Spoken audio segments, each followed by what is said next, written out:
that we are in the process of the Second American Revolution, which will remain bloodless if the left allows it to be.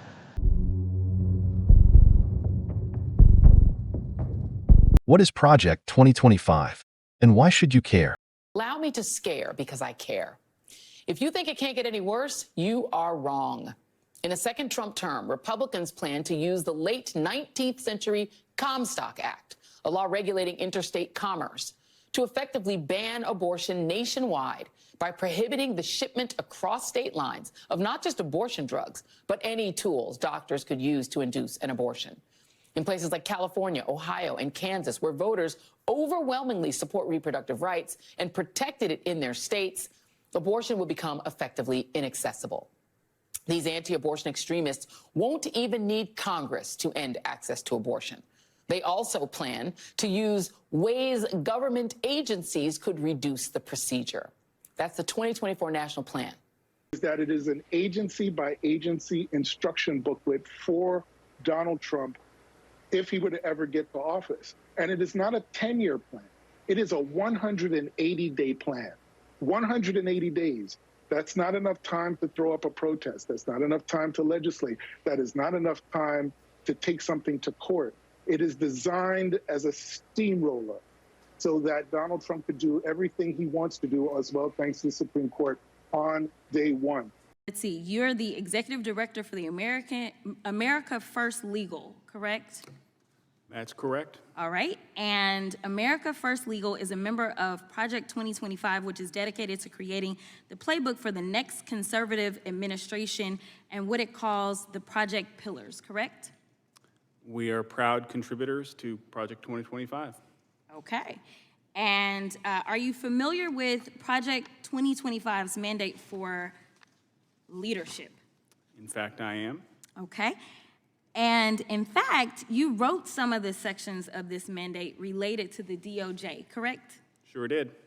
And the mandate outlines policy priorities for the next conservative president. Is that correct? It does. You've done a great job. I just want to let you know. All right, so let's walk through some of the provisions of the mandate. It calls for eliminating the Department of Education, eliminating the Department of Commerce, deploying the military for the use of domestic law enforcement against protesters under the Insurrection Act of 1807. It also has the repealing of Schedule F status for thousands of federal employees to allow a president to replace career civil servants with unqualified partisan loyalists. That's probably my favorite of it. It also prohibits the FBI from combating the spread of misinformation and disinformation, like Russia and China, who are actively trying to interfere with American elections. I don't know why or how anybody can support Project 2025. We need to have the biggest mass deportation system ever in the history of America. Do you think that women in America should be able to get an abortion if that is what their doctor says they need? Abortion's not health care. Do you believe in punishment for abortion? Yes or no, as a principle? The answer is that there has to be some form of punishment. For the woman? Yeah, there has to be some form. Yeah. How realistic do you think these proposals are? Because that part scares me. All of that scares me way more than even Donald Trump. And it's like 800 pages long. Yeah. So here's the thing. When Donald Trump won the election in 2016, fair and square, he said it was rigged. Right. He won the Republican primaries. He said they were rigged. He ran for re-election in 2020. Before the election, he said it was rigged. Then when he lost the election, he said it was rigged. He does not like elections. He does not like voting as a system by which we decide who's going to be the president. Yeah, right. When he was running for re-election in 2020, the Republican Party decided they were no longer going to have a platform.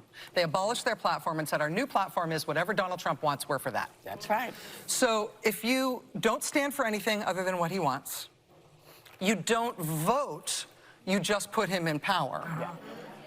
And once he's there, nobody is allowed to disagree with him or say anything that he doesn't believe. And what is that called? That is what a lot of other countries all around the world have, and it is not democracy. Right. Yeah. And so he's trying to get rid of the American system of government, and that means getting rid of a government that does anything other than serve him, and that's what Project 2025 is all about. Yeah. And that exists everywhere in the world, and it has never existed here before. And so I really think the bottom line here is that Trump and his movement, they are not running against Democrats.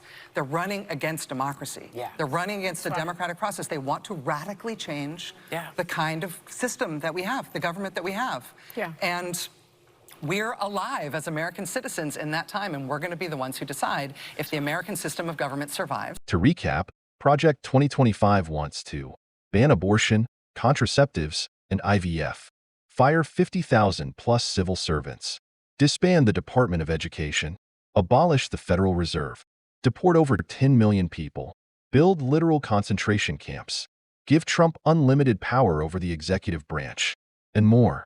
But check this out. The basis of the plan is public. You can see that at project2025.org. There are parts of the plan that we will not share with the left. The executive orders, the rules and regulations, just like a good football team, we don't want to tip off our playbook to the left. If there's part of their plan that's worse than all of this, something so bad that they won't even talk about it, I don't want to find out what it is, and you shouldn't either. Vote accordingly.